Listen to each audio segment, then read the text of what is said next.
Hi everybody, I'm Kelley Harrell and you're listening to What in the Weird. The weekly rune is out this morning. It came out yesterday, ad-free, for those who are supporting it through Patreon. And this week, we're in that place where all the elements are in our favor to make progress on some dynamic. Though one vital thing is holding us back: momentum. And that lack of momentum comes from the reversal of Ehwaz. So, naturally, I'd like to talk about reversed or Merkstave inverted runes. Foremost, I'm not here to convince anybody of anything. You need to read the runes the way they speak to you, because how you come into relationship with them is how they bring meaning to your life. When I began reading the runes 25 years ago, I didn't honor reversals. Honestly, it takes long enough to find a relationship to any oracle, honestly, but the runes, I think in particular, incorporating nuance into that later is totally appropriate. It's okay to let how you read your oracle evolve as you come into relationship with it. For me, over time, I kept a rune journal, which maybe that's another episode. And I started to notice patterns in all of the runes, how they came out, but definitely patterns in the reversals. They always came up around the same dynamics and intentions. So from that observation, I charted them in more specificity and finally concluded that reversed runes for my use deserve acknowledgement in my casts. So the thing to know foremost is there's no historic precedent for reading reverse runes. If you missed my earlier episode on using the runes as a divinatory tool at all, then you should go listen to that as you're forming your opinion about how to work with reversals. Reversals are thought to have become a thing when the tarot became popular, which, yes, means it's an incredibly recent development given the time frame of the Elder Runes. So let's just say, for the sake of this discussion, that reading reversed runes is a thing.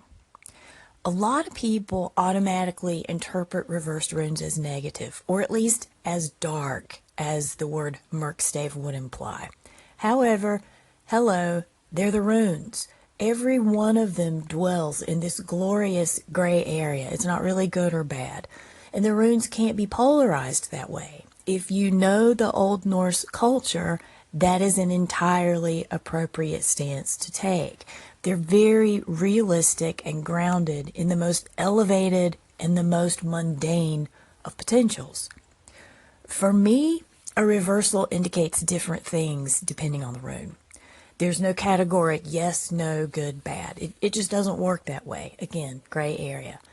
For instance, a lot of people interpret Wunyo reversed as not joy. Whatever is things not being awesome, that's how they interpret Wunyo. I question the categoric interpretation of Wunyo as joy in general, though reversed I find it's more about disappointment. So it's a slightly subtle, yet actually more complicated perspective when you take on the greater context of the rune in its culture. While we're on logistics, some runes can't be reversed. Why? What's the point of having 9 runes that are non-invertible? If you're a Freya Aswin fangirl, as am I, you know that she correlates those 9 worlds, those 9 runes to the 9 worlds in the Old Norse cosmology. That's pretty significant, yes? There's one more direction I want to go in with the concept of the reversal itself, and that is the idea of Odin's ordeal on the Yggdrasil. So, whenever we talk about Odin's ordeal on the world tree, it comes across as this 6-second statement that doesn't really get the attention it deserves. What we generally hear is Odin hung upside down on the tree, and that's how we got the runes. And that's it. There's no context, no nuance. What we're missing in that simple expression is that he hung upside down on the world tree for 9 days which is how he was able to conceive of the runes in his own consciousness and make them available for other humans to do the same. The way that that tends to be conveyed misses the fact that this was an ordeal, which to the shamanic path is intense subjugation of the body and brain barrier, i.e. the psyche, for the express purpose of revelation or initiation. Second, he didn't just hang on the tree, he hung upside down, which implies not just a wanted change of perspective, but a needed one.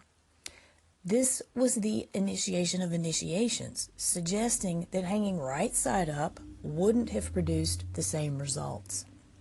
So the implication is we need our shit shook sometimes. Moreover, we need to intend that it be shook, or the multiverse will shake it for us. Dislike. But that is a prevailing theme of the runes. Kind of goes along in that gray area. What you don't take the initiative to look at differently in your life, nature will come along with an event that makes you have to look at it differently.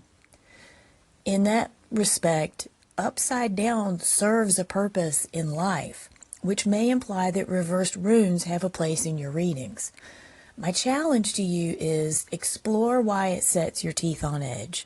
Is it because it has no historic precedent? Because reading runes as an oracle has no historic precedent either. Is it because reversals challenge you? And if so, what's wrong with that? Is it because you're afraid of them having a negative, evil, or dark meaning? What I'd like for you to do is take a week and in your daily rune casts, because you do them daily, right? Honor the reversals just for 1 week. Invite them. Give them a chance to speak in their own way through the relationship you've already built to the Futhark, and see if they deserve a place in how you work with them long term. I would really love to hear your feedback on that. As always, feel free to contact me by hitting the contact button in Anchor, or email me at Kelley, Kelley, at soulintentarts.com. You can also find me around Instagram and Twitter as Kelley Soul Arts. This is What in the Weird, and I'm Kelley. Thanks for listening.